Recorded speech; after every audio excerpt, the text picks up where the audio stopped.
നമസ്കാരം. കർഷകരെ അറസ്റ്റ് ചെയ്ത് ജയിലിലടയ്ക്കാനുള്ള കർണാടകയിലെ കോൺഗ്രസ് സർക്കാരിന്റെ നീക്കത്തിനെതിരെ വലിയ പ്രതിഷേധവുമായി രംഗത്തെത്തിയിരിക്കുകയാണ് സംസ്ഥാനത്തെ ബി.ജെ.പി. നേതൃത്വം. ബി.ജെ.പി. ഒരു ക്യാമ്പയിൻ തന്നെ ഇതിനുവേണ്ടി തുടങ്ങി വെച്ചിട്ടുണ്ട്. ഞാനും കർഷകനാണ്, എന്നെയും ജയിലിലടയ്ക്കൂ എന്ന ക്യാമ്പയിനാണ് ബി.ജെ.പി.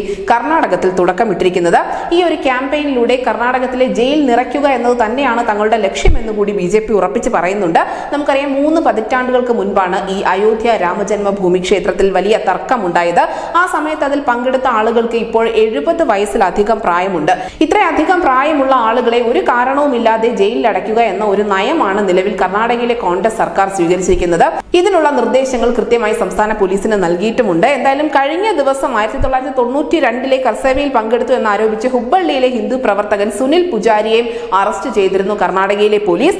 ഇതിനെതിരെ ജനുവരി 9 സംസ്ഥാന വ്യാപകമായി തന്നെ വലിയ പ്രതിഷേധം സംഘടിപ്പിക്കുമെന്ന് കർണാടകയിലെ സംസ്ഥാന അധ്യക്ഷനായ വിജയേന്ദ്ര യെദ്യൂരപ്പ അറിയിക്കുന്നുമുണ്ട്.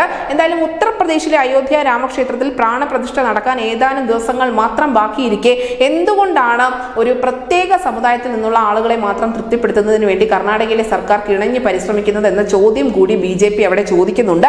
31 വർഷം മുൻപ് കർസേവയിൽ പങ്കെടുത്ത പല ആളുകളും ഇപ്പോൾ 70 വയസ്സിലധികം പ്രായമുള്ള ആളുകളാണ്. അവരെ ഇപ്പോൾ ഒരു പ്രകോപനവും ഇല്ലാതെ എന്തിനാണ് പോലീസ് കസ്റ്റഡിയിൽ എടുക്കുന്നത്, ജയിലിൽ അടയ്ക്കുന്നത്? എന്തിനാണ് ഈ സർക്കാർ മറ്റാരെയൊക്കെയോ തൃപ്തിപ്പെടുത്താൻ ഇത്ര കണ്ട് കിണഞ്ഞ് പരിശ്രമിക്കുന്നത് എന്ന ചോദ്യം കൂടി ബി.ജെ.പി. മുന്നോട്ട് വയ്ക്കുന്നുണ്ട്. ഇത് പാകിസ്ഥാൻ ചാര സംഘടനയായ ISIയുടെ സർക്കാരാണ് എന്ന ഗുരുതരമായ ആരോപണം ഉൾപ്പെടെ ബി.ജെ.പിയുടെ സംസ്ഥാന അധ്യക്ഷൻ യെദ്യൂരപ്പയുടെ മകനായ വിജയേന്ദ്ര യെദ്യൂരപ്പ മുന്നോട്ട് വയ്ക്കുന്നുണ്ട്.